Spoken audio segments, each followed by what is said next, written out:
Inclinemos nuestros rostros para orar. Padre Celestial, te damos gracias por el privilegio de encontrarnos aquí hoy para estudiar tu palabra. Pedimos, Señor, que esa palabra haga impacto en nuestras vidas. Ayúdanos, Señor, a confiar en el don de profecía que tú has concedido a tu pueblo para estos últimos días. Te damos gracias por estar con nosotros y por responder nuestra oración, porque te lo pedimos en el precioso nombre de tu Hijo, Cristo Jesús. Amén. El título de nuestro tema de hoy es La precisión del don profético. Y me estoy refiriendo específicamente al don profético de los últimos días manifestado en la persona de Elena White. Hay ciertas declaraciones que hace Elena G. White que cuando uno las mira, al principio pareciera que no estuvieran en la Biblia.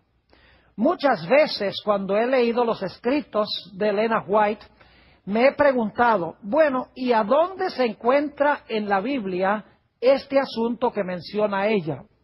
Hay otras ocasiones donde yo he llegado a cierta conclusión al estudiar la Sagrada Escritura, pero al leer el Espíritu de Profecía, descubro que mi concepto no era exactamente correcto y por lo tanto he tenido que ajustar un poco mi punto de vista al estudiar un poco más estos asuntos.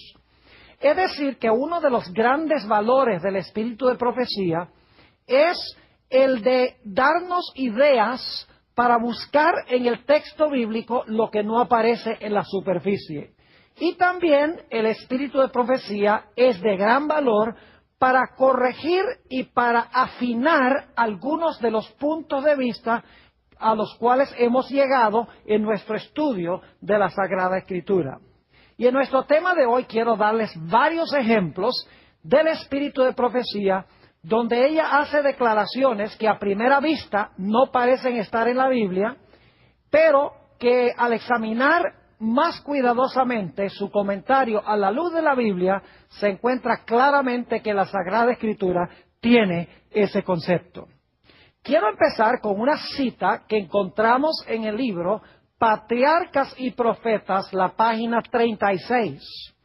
Aquí Elena White está hablando de la forma en que se encontraba la serpiente en el huerto del Edén antes del pecado. Es muy interesante la descripción que da ella allí de la serpiente. Leo de Patriarcas y Profetas, página 36. La serpiente era, en aquel entonces, uno de los seres más inteligentes y bellos de la tierra.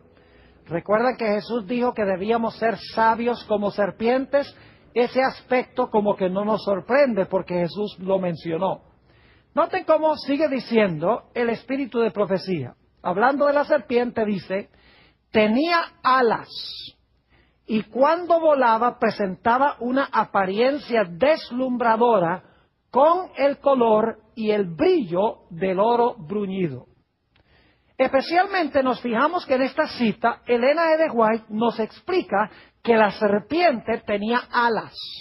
Ahora alguien se preguntará, ¿y a dónde dice la Biblia que la serpiente tenía alas? A primera vista, Elena G. White está diciendo algo aquí que no es tan descabellado, pero que aparentemente no está en la Sagrada Escritura. Pero yo quiero decirles que sí está en la Sagrada Escritura. Permítame compartir con ustedes 3 avenidas para saber que lo que dice Elena White tiene precisión. En primer lugar, en Isaías 14 y el versículo 29 se mencionan serpientes con alas. Note lo que dice Isaías 14 y el versículo 29. No te alegres tú, Filistea toda, por haberse quebrado la vara del que te hería, porque de la raíz de la culebra saldrá áspid, y su fruto serpiente voladora. Noten que en este texto se menciona una serpiente voladora. No solamente tenemos este texto de Isaías 14:29, sino que la arqueología, que es la ciencia de excavar las civilizaciones antiguas, ha descubierto muchas obras de arte antiguas donde se pintan serpientes con alas. Por ejemplo, en Egipto, en las pirámides, se han hallado ilustraciones dentro de las pirámides con serpientes que se pintan con alas. Obviamente los antiguos tenían el concepto de que la serpiente originalmente tenía alas. Además de eso, en Génesis, el capítulo 3, tenemos un detalle muy interesante. Génesis, el capítulo 3, y quiero leer el versículo 14. Aquí la serpiente, Satanás la ha usado para tentar a Eva. Y quiero que noten la maldición que Dios pronuncia en contra de la serpiente. Dice allí, en Génesis 3:14, y Jehová Dios dijo a la serpiente, por cuanto esto hiciste, maldita serás entre todas las bestias y entre todos los animales del campo. Sobre tu pecho andarás y polvo comerás todos los días de tu vida. Noten la maldición de la serpiente. Dios le dice a la serpiente, te vas a arrastrar sobre tu pecho y vas a comer polvo. Eso no hubiera sido ninguna maldición si la serpiente antes de esto ya se estaba arrastrando y ya estaba comiendo polvo. Esto claramente indica que la serpiente antes del pecado no se arrastraba ni comía polvo. Es una indicación clara de que la serpiente volaba. Es decir, que lo que dice Elena G. de White tiene perfecto sentido y está en perfecta armonía con la arqueología y con la Sagrada Escritura. Ahora vayamos a otro ejemplo del espíritu de profecía. Elena White dice que cuando Adán y Eva estaban en el huerto del Edén, que Dios les advirtió que había caído del cielo un ángel excelso llamado Lucifer, que se había rebelado contra Dios en el cielo y que ese ser iba a venir al huerto del Edén para tratar de convencerlos de que pecaran contra Dios y que se cuidaran de él y que no se expusieran a su poder. Quiero leerles esa cita, se encuentra en el libro Primeros Escritos, la página 147. Dice lo siguiente Elena White: los santos ángeles visitaban a menudo el huerto y daban instrucciones a Adán y Eva acerca de sus ocupaciones y también les instruyeron acerca de la rebelión y la caída de Satanás. Los ángeles los pusieron en guardia con respecto a Satanás y les aconsejaron que no se separasen el uno del otro en sus ocupaciones, porque podían encontrarse con el enemigo caído. Los ángeles les recomendaron también que siguiesen estrictamente las indicaciones que Dios les había dado, pues únicamente en la obediencia perfecta podían tener seguridad. Si obraban así, el enemigo caído no tendría poder contra ellos. Ahora, fíjense qué interesante que Elena G. de White dice que Dios le había advertido a Adán y Eva que un ángel poderoso había caído del cielo y ese ángel iba a venir al huerto para procurar tentarlos a que pecaran contra Dios. Alguno dirá, bueno, ¿y dónde dice la Biblia que Dios le había advertido a Adán y Eva de que había caído un ángel excelso del cielo? Bueno, la Biblia no lo dice explícitamente, pero si usamos un poco el cerebro que Dios nos ha dado, nos vamos a dar cuenta que implícitamente en la Sagrada Escritura podemos deducir de que lo que dice Elena G. de White en cuanto a la advertencia de Dios es absolutamente cierto. Quiero que noten en 2 de Corintios, el capítulo 11 y el versículo 14, un dato muy interesante en cuanto al poder que tiene Satanás. Segunda de Corintios, el capítulo 11 y el versículo 14. Nos dice algo muy interesante en cuanto al poder de Satanás. Dice allí, y no es maravilla, porque el mismo Satanás se disfraza como ángel de luz. Fíjense que aquí dice que Satanás se puede disfrazar y presentar como un ángel de luz. Inmediatamente nos preguntamos, ¿por qué razón es que Satanás no se presentó a Eva como un ángel excelso, un ángel glorioso, un ángel de luz? Podría haberlo hecho. ¿Por qué Satanás sintió el deseo y la necesidad de usar a una serpiente para él permanecer escondido, para que no pudiera saber Eva que él era un ángel excelso? Él podría haberse presentado delante de Eva como un ángel glorioso y haber dicho, Eva, Dios me ha mandado del cielo para decirte que Él ha cambiado de parecer y que ahora puedes comer del árbol. En ese caso, Eva hubiera dicho, ajá, tú eres el ángel. Dios nos dijo que un ángel excelso había caído del cielo y tú eres un ángel y nos estás diciendo que comamos del árbol. Así que no vamos a comer. Es decir, que Eva estaba esperando un ángel que viniera a tentarla. No contaba con la astucia de Satanás de no presentarse como ángel de luz, sino usar el medio de una serpiente ocultando su verdadera naturaleza. Es decir, que lo que dice Elena G. de White tiene perfecto sentido. Otro dato que da Elena G. de White tiene que ver con el huerto del Edén.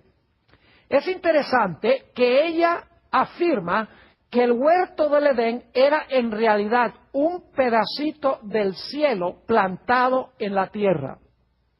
Es decir, que no era parte de la creación original de Dios de este mundo, sino que Dios esa porción de la tierra la tomó del cielo y la trasplantó acá. Dice ella también que antes del diluvio, el huerto del Edén fue llevado de regreso al cielo. Ahora, ¿cómo podemos nosotros encontrar bíblicamente una corroboración de lo que dice Elena G. de White? Permítame primero leerles la cita y entonces vamos a ir después a lo que dice la Sagrada Escritura. La cita se encuentra en Patriarcas y Profetas, páginas 46 y 47. Esto es lo que dice Elena White. El huerto del Edén permaneció en la tierra mucho tiempo después que el hombre fuera expulsado de sus agradables senderos. Y ustedes recuerdan que Dios puso querubines a la entrada del Edén para que no pudiesen ellos entrar al huerto. Es decir, el huerto era una sección especial. Note lo que dice nuevamente. El huerto del Edén permaneció en la tierra mucho tiempo después que el hombre fuera expulsado de sus agradables senderos. Durante mucho tiempo después se le permitió a la raza caída contemplar de lejos el hogar de la inocencia, cuya entrada estaba vedada por los vigilantes ángeles. Cuando la ola de iniquidad cubrió el mundo y la maldad de los hombres trajo su destrucción por medio del diluvio, la mano que había plantado el Edén lo quitó de la tierra. Es decir, lo llevó al cielo, lo quitó de la tierra. Pero, ahora escuchen, en la final restitución, cuando haya un cielo nuevo y una tierra nueva, ha de ser restaurado más gloriosamente embellecido que al principio.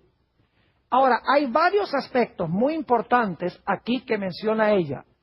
En primer lugar, ella dice que el huerto del Edén fue retirado de la tierra poco antes del diluvio. Y dice que el huerto del Edén va a ser restaurado otra vez al hombre en la tierra nueva.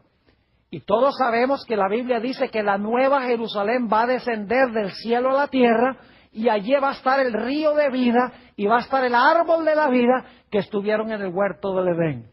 Es decir, que el huerto del Edén fue llevado de la tierra al cielo antes del diluvio, y cuando Dios haga cielo nuevo y tierra nueva, otra vez va a colocar el huerto del Edén aquí en la tierra. Pero alguno dirá, ¿cómo es que Elena White puede tener razón en decir que el huerto del Edén existía antes de que este mundo fuera creado y que era un pedazo del cielo que Dios colocó en la tierra cuando creó este mundo? Bueno, la Biblia corrobora ese punto de vista. Note lo que dice en el libro de Ezequiel, el capítulo 28 y el versículo 13 y 14. Ezequiel, el capítulo 28 y el versículo 13 y el versículo 14. Aquí está hablando de ese ángel excelso, conocido como Lucifer, que era un querubín cubridor. Y quiero que noten que antes de que Lucifer pecara, estaba en el huerto del Edén en el cielo. Es decir, el huerto estaba en el cielo antes de que este mundo fuera creado y antes que Adán y Eva pecaran. Dice allí en Ezequiel 28 y el versículo 14, hablando de este personaje, de este ángel excelso: tú, querubín grande, protector, yo te puse en el santo monte de Dios, allí estuviste, en medio de las piedras de fuego has andado. Perfecto eras en todos tus caminos, desde el día que fuiste creado hasta que se halló en ti maldad. Ahí está hablando de este ángel excelso. Ahora quiero que noten el versículo 13, donde se habla de este personaje antes de que pecara. Dice en el versículo 13, en Edén, en el huerto de Dios estuviste. Fíjense, en Edén, en el huerto de Dios estuviste. Y esto es antes de que pecara. Dice, de toda piedra preciosa era tu vestidura, de cornerina, topacio, jaspe, crisólito, berilo y ónice, de zafiro, carbunclo, esmeralda y oro. Los primores de tus tamboriles y flautas estuvieron preparados para ti en el día de tu creación. Noten claramente aquí que se nos dice que este personaje, cuando fue creado, estuvo en el Edén, el huerto de Dios. Claramente, entonces, el huerto de Dios, el Edén, existió cuando fue creado Lucifer, antes de ser creado este mundo. Pero sabemos que el Edén fue transportado a este mundo porque Adán y Eva estaban en el huerto del Edén. Elena White dice que fue retirado poco antes del diluvio. Y la Biblia dice en Apocalipsis 21 y 22 que el Edén será restaurado otra vez a la tierra. Así que lo que dice Elena G. White no es descabellado en ningún sentido de la palabra. Elena G. White dijo algo que cuando uno examina la Biblia cuidadosamente se da cuenta que ella está perfectamente en armonía con la santa palabra de Dios. Otra declaración que hace Elena G. White, que parece ser muy audaz y muy atrevida, porque ella en realidad dijo esto alrededor del año 1888, cuando los Estados Unidos no quería tener ninguna relación con la Iglesia Romana, con el Vaticano, porque el Papa Pío en esa época proclamó el dogma de la Inmaculada Concepción. Además de eso, escribió el sílabo de errores, y los Estados Unidos inclusive rompieron relaciones diplomáticas con el Vaticano en el año 1867. Parecía que no iba a haber nunca relaciones buenas entre los protestantes y los católicos. Pero en ese contexto negativo, donde los protestantes y los católicos estaban separados y los protestantes no querían nada que ver con la Iglesia Romana, Elena G. White escribió una profecía muy interesante. En el Conflicto de los Siglos, la página 498, dice ella lo siguiente: cuando las iglesias principales de los Estados Unidos, uniéndose en puntos comunes de doctrina, influyan sobre el Estado para que imponga los decretos y las instituciones de ellas, entonces la América protestante habrá formado una imagen de la jerarquía romana y la inflicción de penas civiles contra los disidentes vendrá de por sí sola. Noten que aquí dice que la América protestante iba a ser una imagen de la jerarquía romana, uniendo al Estado con la Iglesia. Solamente tenemos que mirar hoy en las noticias para ver cómo se está cumpliendo esta predicción que parecía ser descabellada en los tiempos de Elena G. de White.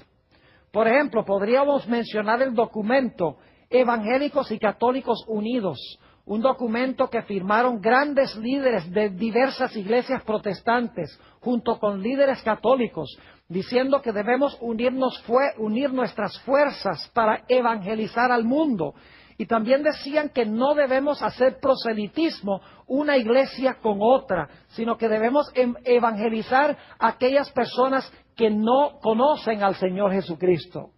Interesante que los evangélicos y los católicos hayan firmado este documento en 1994 de unir sus fuerzas. ¿Y qué podríamos decir de la declaración conjunta entre luteranos y católicos sobre la justificación por la fe?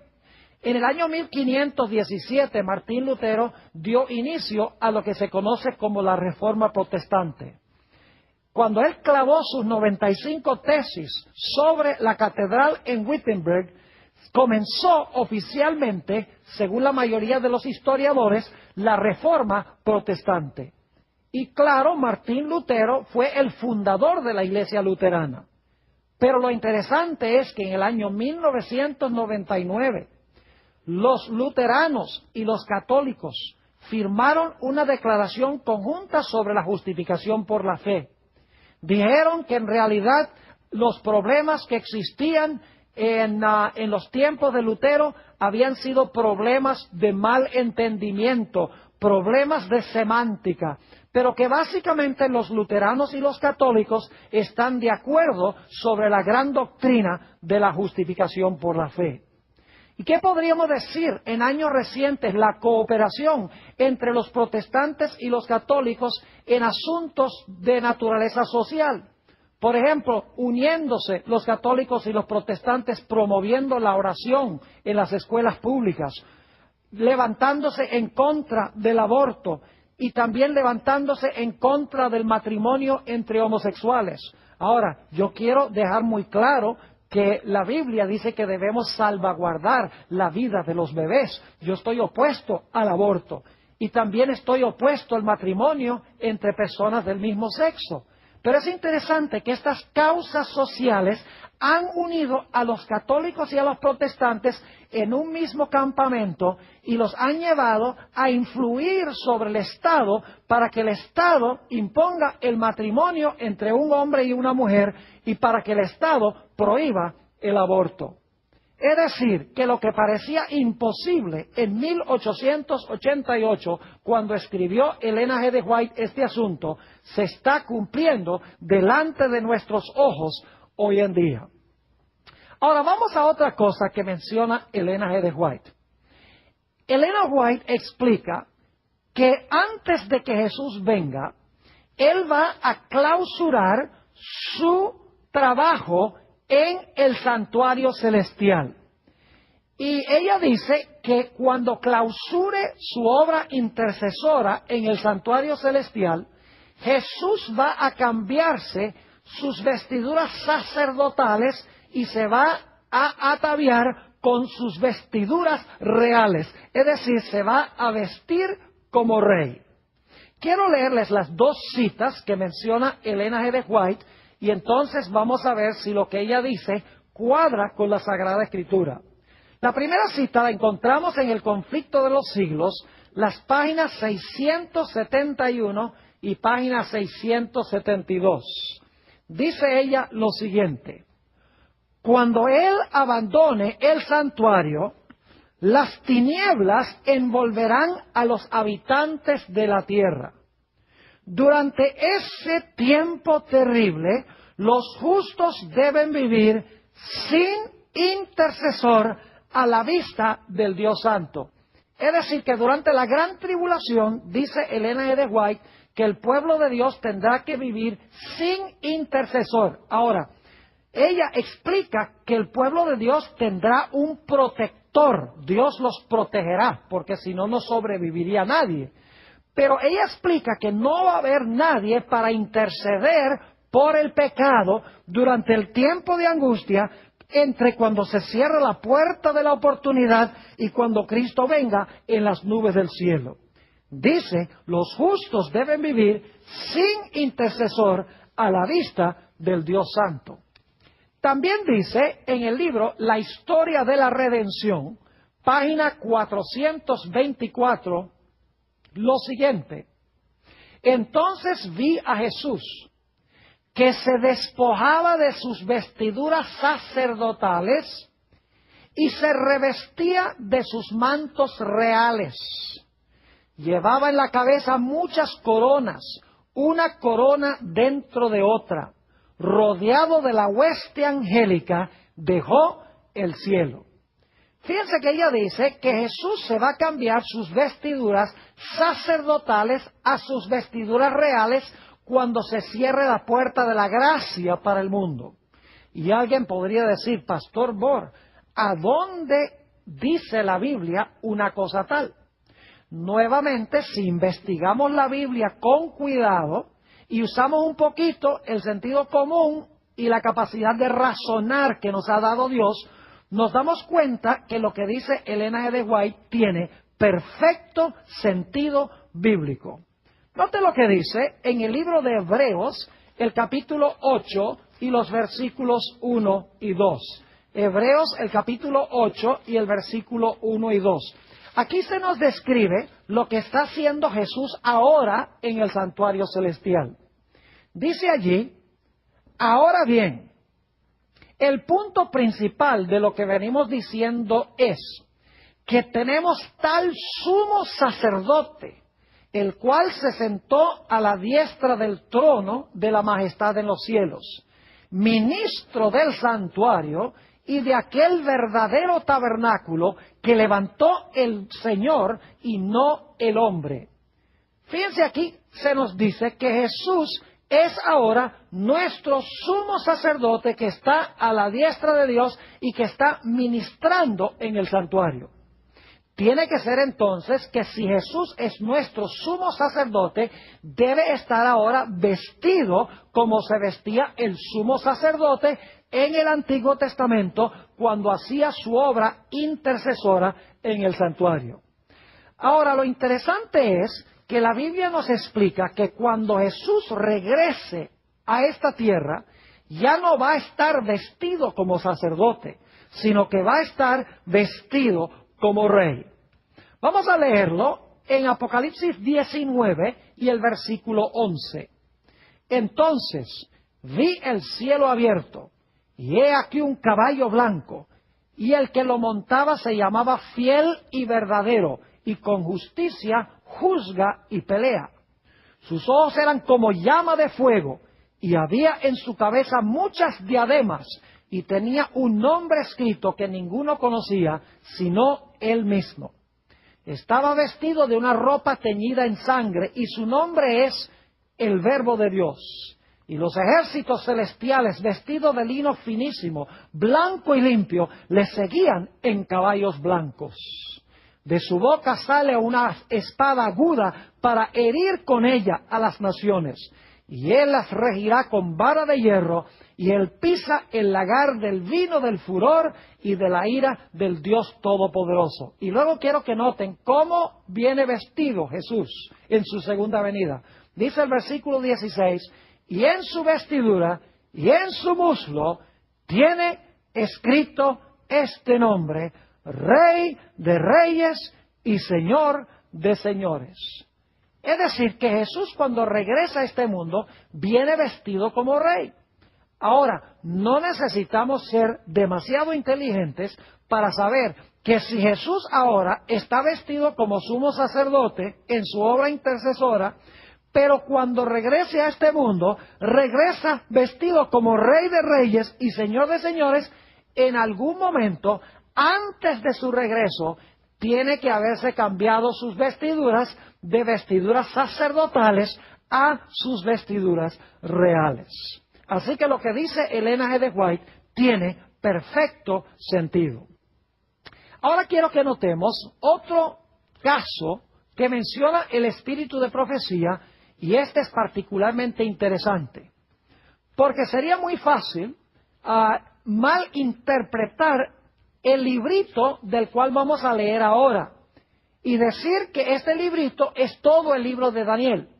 Elena White no cometió ese error de decir que el librito es todo el libro de Daniel. Ella dijo, es una parte del libro de Daniel.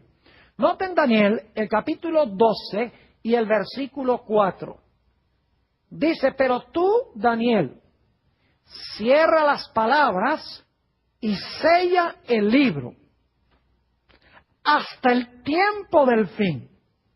Muchos correrán de aquí para allá y la ciencia se aumentará. Noten que aquí se habla de un librito que en los días de Daniel se iba a sellar. Es decir, nadie iba a comprender el mensaje de ese libro. Pero en el tiempo del fin, dice que el libro iba a ser desellado y la gente iba a entender el libro. Ahora, sería muy fácil para la gente decir, bueno, el libro que se selló en el tiempo de Daniel fue el libro de Daniel, y en el tiempo del fin, pues, el libro de Daniel es el que se abre para que la gente lo pueda entender. Elena White demostró, y voy a leer dos citas, que este librito, no es todo el libro de Daniel, sino que es Daniel 8 hasta Daniel el capítulo 12. ¡Qué precisión tan extraordinaria! La mayoría de los eruditos dicen que el librito que se selló fue todo el libro de Daniel. Yo podría leerles una cita de algunos de los padres eclesiásticos de los primeros siglos, por ejemplo San Hipólito, y ellos entendían muy bien Daniel 1 al 7. Es decir, Hipólito explicó bien Daniel 2, la estatua y las bestias de Daniel 7, lo explicó claramente, se entendía, no estaba sellado hasta el tiempo del fin. Pero la porción del libro que tiene que ver con los 2300 días y la purificación del santuario iba a estar sellado hasta el tiempo del fin. Noten lo que dice Elena White en el libro Hechos de los Apóstoles, página 467. Dice lo siguiente: en el Apocalipsis, todos los libros de la Biblia se encuentran y terminan. En él está el complemento del libro de Daniel. Uno es una profecía, es decir, Daniel, el otro una revelación. Y ahora viene la parte clave. El libro que fue sellado no fue el Apocalipsis, sino aquella porción de la profecía de Daniel, fíjense, no todo Daniel, la porción de la profecía de Daniel que se refiere a los últimos días. El ángel ordenó, tú empero, Daniel, cierra las palabras y sella el libro hasta el tiempo del fin. En otra cita que encontramos en el libro, El conflicto de los siglos, página 405, encontramos esta declaración donde ella muestra la misma precisión. Las profecías presentan una sucesión de acontecimientos que llevan al comienzo del juicio. Esto es particularmente cierto del libro de Daniel. Ahora escuchen bien. Pero la parte de su profecía, ¿notan eso? Pero la parte de su profecía que se refería a los últimos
últimos días debía Daniel cerrarla y sellarla hasta el tiempo del fin. Un mensaje relativo al juicio, basado en el cumplimiento de estas profecías, no podía ser proclamado antes de que llegásemos a aquel tiempo. Pero al tiempo del fin, dice el profeta, muchos correrán de aquí para allá y la ciencia será aumentada. Lo que ella está diciendo es que hasta que no llegáramos al tiempo del fin, no se iba a entender el mensaje del juicio, el mensaje de la purificación del santuario, Daniel 8:14, o el mensaje del primer ángel, la hora de su juicio ha llegado. Es decir, que Elena G. White no cometió el error de decir que el librito es todo el libro de Daniel. Ella fue muy precisa en decir que era la porción de Daniel que tenía que ver con el tiempo del fin. Una precisión extraordinaria. Otro aspecto que encontramos aquí en Daniel, el capítulo 12 y el versículo 4, tiene que ver especialmente con la última parte del versículo. Hemos notado que Daniel 12:4 dice, pero tú, Daniel, cierra las palabras y sella el libro hasta el tiempo del fin. Muchos correrán de aquí para allá y la ciencia se aumentará. Es decir, el libro iba a estar sellado hasta el tiempo del fin. Pero dice que en el tiempo del fin, muchos iban a correr de aquí para allá y la ciencia se iba a aumentar. Pues saben ustedes que la mayoría, inclusive de los evangelistas de la Iglesia Adventista, dicen aquí que el correr de aquí para allá significa que se iban a aumentar grandemente las vías de transporte aéreo y de transporte por trenes y por automóviles, etcétera, y que el aumento de la ciencia tiene que ver con el gran aumento científico hoy en día. Pero en realidad, Elena G. White nunca cayó en ese error. Ella sabía que el correr de aquí para allá y que el aumento de la ciencia tenía que ver no con la tecnología moderna, no tenía que ver con las vías de transporte, sino que tenía que ver con la gente correr de aquí para allá buscando conocimiento de las profecías, y el aumento de la ciencia era el aumento de la ciencia o del conocimiento del libro de Daniel cuando el libro de Daniel fuese desellado. Permítanme leerles una cita del Espíritu de Profecía que dice exactamente esto. Conflicto de los Siglos, página 405. Dice Elena G. White, pero desde 1798, que dicho sea de paso, comienza el tiempo del fin en 1798, pero desde 1798 el libro de Daniel ha sido desellado. Y ahora escuchen bien, la ciencia de las profecías ha aumentado. Noten, la ciencia de las profecías ha aumentado. No el descubrimiento científico, sino de las profecías. Y dice, y muchos han proclamado el solemne mensaje del juicio cercano. Dicho sea de paso, esta idea de correr de aquí para allá es un modismo que encontramos en la Sagrada Escritura en el libro de Amós. Les invito a ir conmigo a Amós, el capítulo 8, y voy a leer el versículo 11 y el versículo 12. Dice aquí, he aquí vienen días, dice Jehová el Señor, en los cuales enviaré hambre a la tierra, no hambre de pan, ni sed de agua, sino de oír la palabra de Jehová. E irán errantes de mar a mar. Fíjense, irán de aquí para allá. Es el mismo modismo de Daniel 12:4. E irán errantes de mar a mar. Desde el norte hasta el oriente. Discurrirán, buscando palabra de Jehová, y no la hallarán. Es decir, lo que la gente iba a buscar en el tiempo del fin era un conocimiento de las profecías de Daniel. Elena White lo tenía correcto, mientras que la mayoría de los intérpretes hoy en día, aún dentro de nuestra propia iglesia, no tienen esta precisión extraordinaria.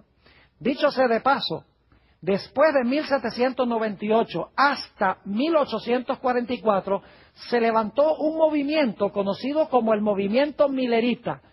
Y el mensaje central de los mileritas se encontraba en dos versículos, Daniel 8:14, hasta 2300 días y el santuario será purificado, y el mensaje del primer ángel de Apocalipsis 14, temed a Dios y dadle gloria, porque la hora de su juicio ha llegado.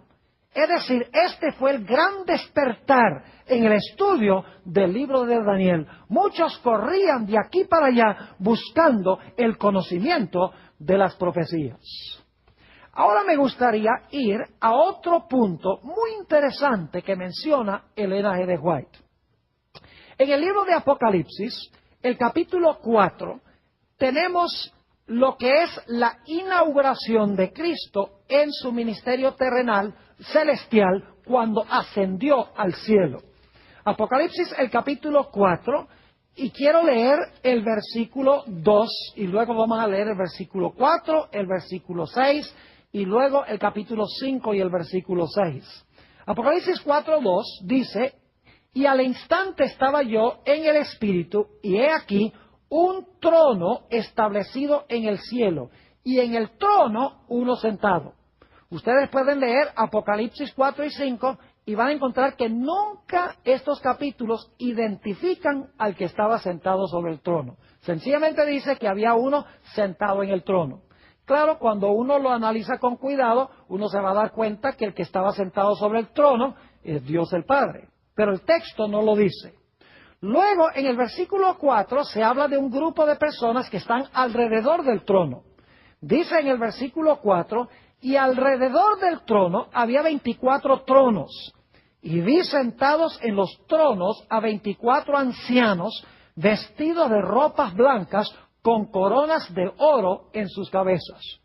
Fíjense que la Biblia dice que hay 24 ancianos allí alrededor del trono.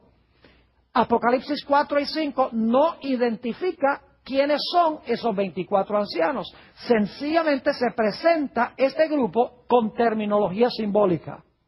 Luego notamos en el versículo 6 que en medio del trono hay otro grupo. Dice en el versículo 6, y delante del trono había como un mar de vidrio semejante al cristal. Y junto al trono y alrededor del trono, 4 seres vivientes llenos de ojos delante y detrás. Así que notamos que aquí tenemos a uno sentado en el trono, no se identifica. Tenemos mencionados 24 ancianos que no se identifican. Y tenemos 4 seres vivientes que aquí no se identifican, pero que en Isaías 6 se identifican como serafines, porque Apocalipsis 4 menciona que tienen 6 alas. Y en Isaías 6 se mencionan ángeles que tienen 6 alas y se llaman serafines. Pero aquí en Apocalipsis 4 no se identifican. Y luego notamos en el capítulo 5 y el versículo 6 que se presenta allí un cordero como inmolado. Dice allí en el versículo 6, y miré y vi que en medio del trono y de los 4 seres vivientes y en medio de los ancianos estaba en pie un cordero como inmolado, que tenía 7 cuernos y 7 ojos, los cuales son los 7 espíritus de Dios enviados por toda la tierra. ¡Qué interesante! Ni siquiera se identifica quién es el cordero como inmolado. Claro, nosotros sabemos que es Jesús. Pero ni en el capítulo 4 ni en el capítulo 5 se menciona ni siquiera el nombre de Jesús. Es decir, que los personajes en este capítulo no se identifican. Lo interesante es que Elena G. de White, cuando interpreta esta terminología, identifica los seres que se encontraban allí. Noten esta cita impresionante del deseado de todas las gentes, página 773. Dice ella, allí está el trono y en derredor el arco iris de la promesa. Fíjense entonces que ahí está el trono. Luego dice, allí están los querubines y los serafines. Esos son los 4 seres vivientes. Pueden leer Ezequiel 1 y Ezequiel 10 Isaías el capítulo 6, van a darse cuenta que son querubines y serafines, los 4 seres vivientes. Es decir, allí están los querubines y los serafines. Ya no usa terminología simbólica, ya no los llama 4 seres vivientes, sino que claramente dice querubines y serafines. Luego identifica a los 24 ancianos. Dice los comandantes de las huestes angélicas, los hijos de Dios, los representantes de los mundos que nunca cayeron, están congregados. Ella identifica a los 24 ancianos como los representantes de los mundos que nunca pecaron. Es decir, Dios tiene un concilio celestial. Y en ese concilio celestial, todos los mundos del universo tienen un representante. El representante de la tierra originalmente era Adán, pero Adán le cedió su trono a Satanás y por lo menos hasta que Cristo murió, Satanás reclamaba este mundo como suyo, era un usurpador. Pero Jesús en la cruz le quitó el reino al príncipe de este mundo y ahora Jesús representa a esta tierra. Ahora, ¿quién es el que estaba sentado sobre el trono y quién es el cordero como inmolado?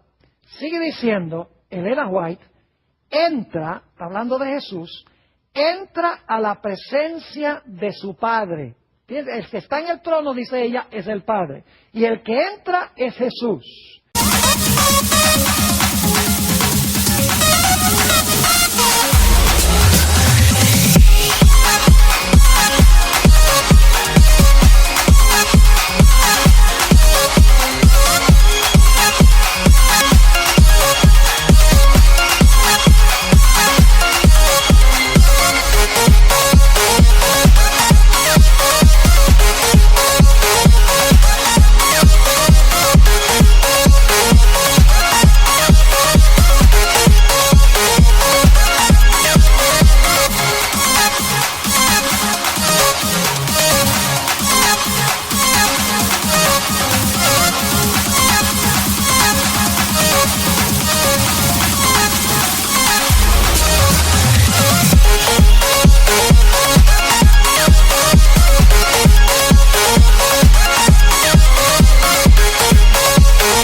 Luego, noten que dice la Biblia que se presentó como cordero inmolado. Fíjense cómo Elena White interpreta esto y lo presenta en lenguaje que no es simbólico.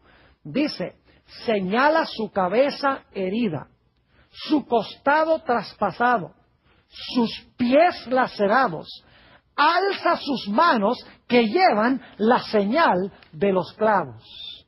Es decir, ella está presentando a Jesús con las heridas en su cuerpo. Apocalipsis lo presenta simbólicamente como un cordero, como si hubiese sido inmolado. Elena G. White no presenta esto simbólicamente, sino que lo identifica como Jesús mostrando las heridas en su cuerpo. Es decir, que Elena G. White interpreta este pasaje de una forma clara, de una forma sencilla, no con lenguaje simbólico, sino con lenguaje literal, ordinario de todos los días. Ahora quisiera darles un último ejemplo de la precisión extraordinaria que tiene el espíritu de profecía. La sierva de Dios, Elena G. White, en el libro Patriarcas y Profetas, la página 28, tiene una declaración muy interesante. Y antes de leerles esta declaración, quiero decirles que por muchos años yo me preguntaba por qué Dios no le había dado a Adán y Eva un mandato directo de guardar el sábado. Algunos hoy en día inclusive usan el argumento, dicen, bueno, en Génesis no dice que Dios le mandó a Adán y Eva que guardaran ese primer sábado, así que en realidad el sábado no fue establecido en el Edén porque la Biblia dice que Dios fue el que descansó. Y tienen razón hasta cierto punto de que en el huerto del Edén no se da ningún mandato de que Adán y Eva guarden el sábado, por lo menos ese primer sábado de la historia. Pero tenemos que mirar este asunto con un poco más de cuidado. Note lo que dice Elena White en Patriarcas y Profetas, página 28.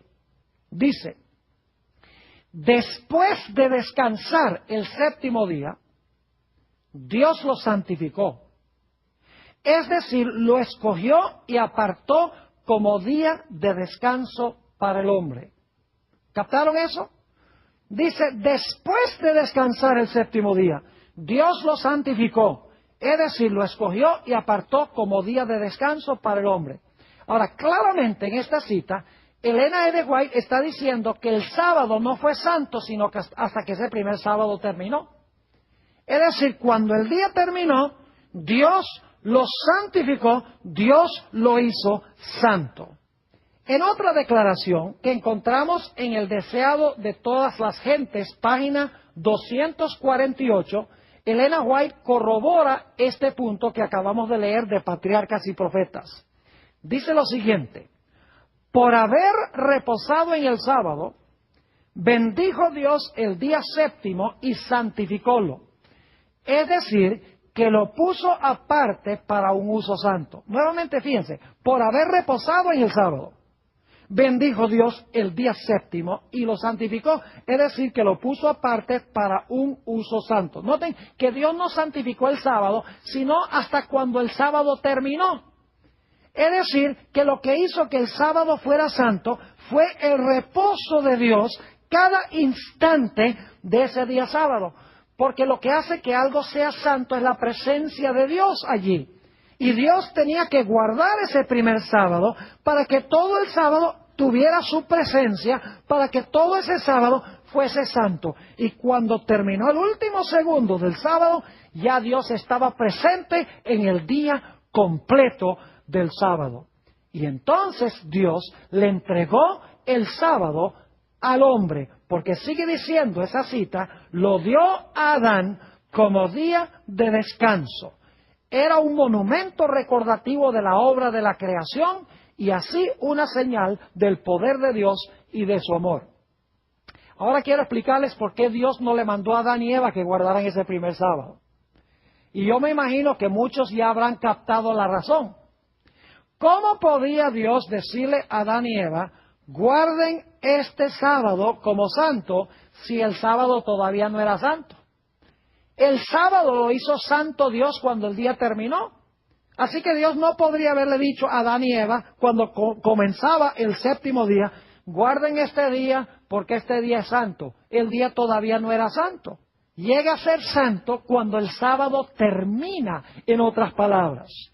Ahora, es interesante que Elena G. de White captó este punto de una forma tan precisa. Durante toda mi vida, yo había pensado que el sábado había sido santificado cuando el sábado comenzó. Es decir, cuando estaba el séptimo día comenzando, Dios dice, ahora este día va a ser santo, Adán y Eva guárdenlo. Pero no es así.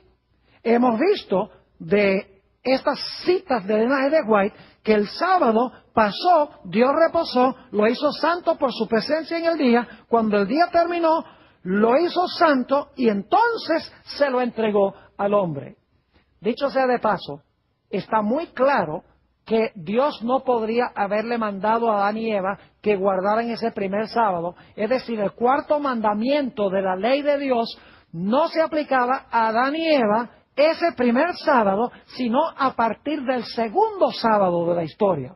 Y alguno dice, pastor, ¿cómo es eso? Permítame explicarles. El cuarto mandamiento dice, 6 días trabajarás y harás toda tu obra, mas el séptimo día es sábado de Jehová tu Dios. Es decir, nosotros debemos trabajar 6 para reposar el séptimo. Y luego el cuarto mandamiento dice, ¿por qué debemos hacer eso? Dice, porque Dios originalmente trabajó 6 y cuando trabajó 6, reposó el séptimo.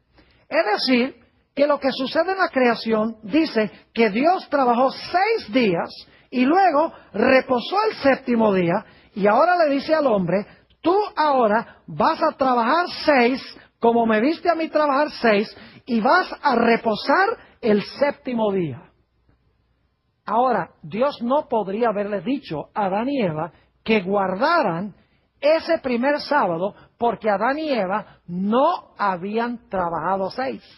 Dios había trabajado 6 y por lo tanto Dios podía reposar el séptimo. Pero Adán y Eva no habían trabajado 6 días. Y por lo tanto, ese primer sábado no lo podían ellos guardar como cumplimiento del mandato de Dios en el 4º mandamiento. Ahora, después que Dios reposó el 7º día y lo hizo santo, entonces Dios le dice a Adán: ahora Adán y Eva, yo quiero que ustedes mañana salgan y trabajen 6 días, y cuando termine el 6º día, reposen el 7º, como me vieron a mí reposar el 7º día después de 6 días de trabajo. Ahora, la pregunta clave es: ¿tenía Elena G. de White razón cuando dijo que el sábado fue apartado por Dios como santo solamente cuando el día terminó? Saben que yo he leído montones de libros sobre el sábado. Nunca en ningún libro he conseguido este concepto de que Dios santificó el sábado cuando el día terminó. Todos dicen que Dios santificó el sábado cuando el día comenzó. Elena G. de White es la única que yo conozco que tiene esto correcto. Y alguno dirá: sí, pero ¿dónde está eso en la Biblia? Bueno, quiero ir a Génesis 2 y el versículo 2 y el versículo 3, y se van a dar cuenta que esto está en la Biblia. Dice: y acabó Dios en el día 7º la obra que hizo, y reposó en el día 7º de toda la obra que hizo. Y ahora escuchen: y bendijo Dios al día 7º y lo santificó. ¿Por qué Dios bendijo y santificó el sábado?